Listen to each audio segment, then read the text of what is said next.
ఇవాళ్టితో మావోయిస్టుల dead line ముగియనుంది. దేశం దాదాపు మావోయిస్టు రహితంగా మారిందన్నారు కేంద్ర హోంమంత్రి అమిత్ షా.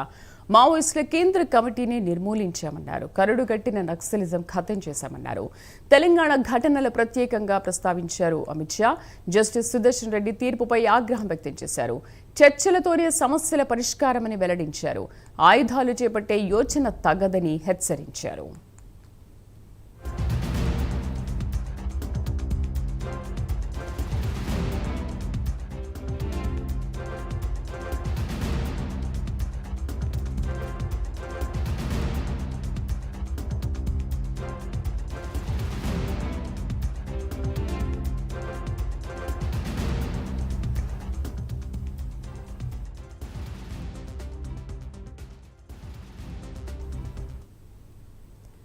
ఆపరేషన్ కగార్కి ఇవాళ చివరి రోజు. నేటితో అమిత్ షా డెడ్ లైన్ ముగియనుంది. అజ్ఞాతంలోని అగ్రనేతలు గణపతి, బెస్రా, నరహరి ఉన్నారు. అడవుల్లో 100 మంది నక్సల్స్ ఉన్నట్లుగా తెలుస్తోంది.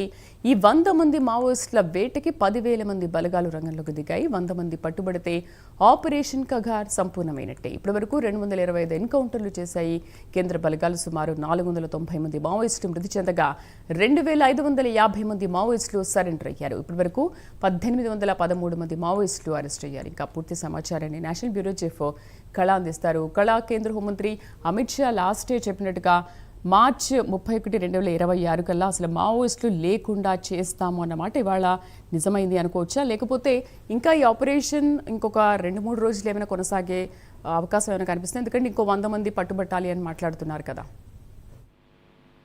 దాదాపు ఏదైతే పార్లమెంటులో నిన్న చేసినటువంటి ప్రసంగము, కేంద్ర హోంశాఖ మంత్రి అమిత్ షా చేసినటువంటి ప్రసంగం దాదాపు అంటే 24 గంటల సమయం ఉన్న సమయంలో నిన్న చాలా కీలకమైనటువంటి ఉపన్యాసం.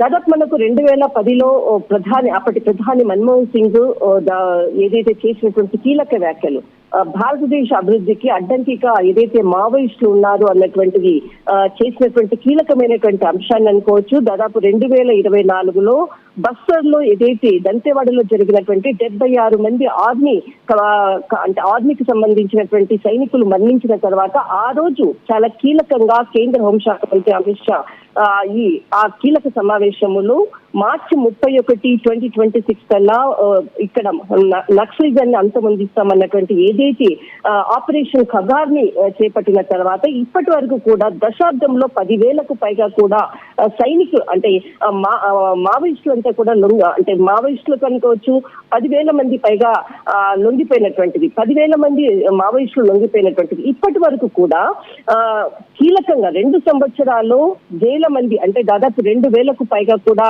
లొంగిపోయినటువంటిది. చర్చలు కూడా కొనసాగుతున్నటువంటిది.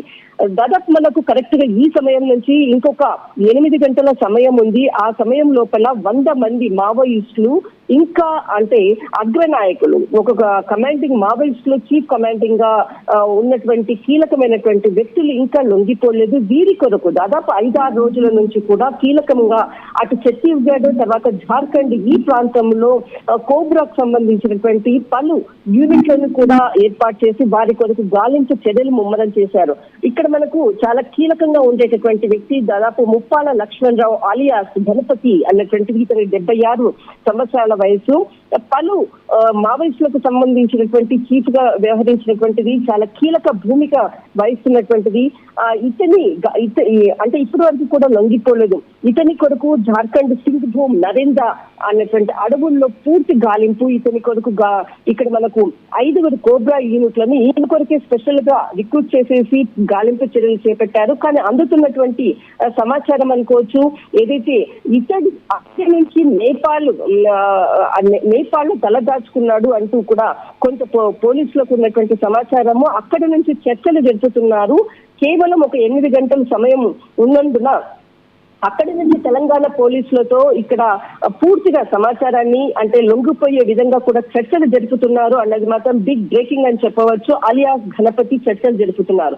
మరొక వ్యక్తి ఇతడు అంటే ఇక్కడ మిషిర్ బెస్రా అలియాస్ ఇతడు దాదాపు మనకు జార్ఖండ్ అడవుల్లో చాలా కీలకంగా ఉండేటటువంటి అంటే ఇక్కడ మావోయిస్టులకు సంబంధించినటువంటి నేత 63 సంవత్సరాలు.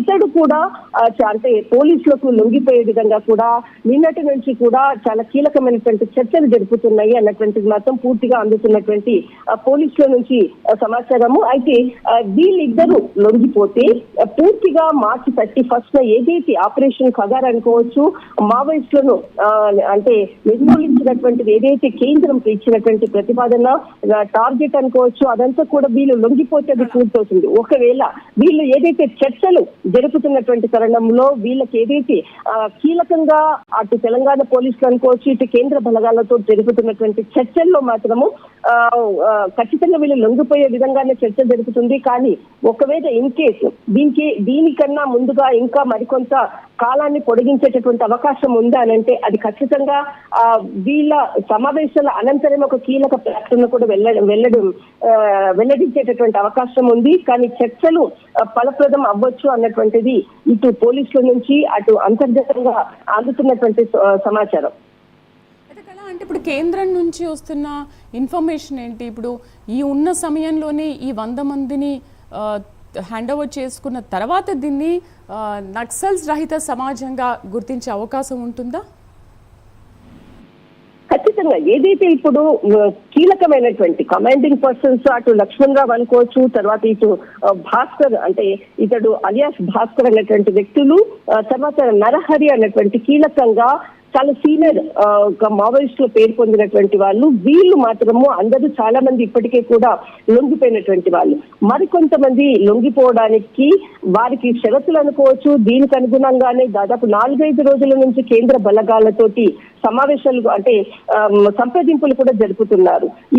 ఎవరైతే అంటే ఇప్పుడు మనము అలియాస్ గణపతి అన్నటువంటి వ్యక్తి ఇక్కడ నుంచి దాదాపు నేపాల్ సరిహద్దుల్లో ఉన్నారు అన్నటువంటిది పూర్తి సమాచారం కూడా ఉంది. కానీ కీలకంగా అటు కేంద్రం జరిపేటటువంటి చర్చలే చాలా కీలకము. ఒకవేళ ఈ కోబ్రా దీనికి సంబంధించినటువంటిది వాళ్ళు లొంగిపోయేటటువంటి అవకాశం కూడా ఉంది. బహుశా ఇంకా కొంత సమయం ఉంది, దానిలో ఒక కన్క్లూజన్ కూడా రావచ్చు. కేంద్రం తీసుకునేటటువంటి డెసిషన్ కూడా చాలా కీలకం. రైట్ కళ, thank you for the updates.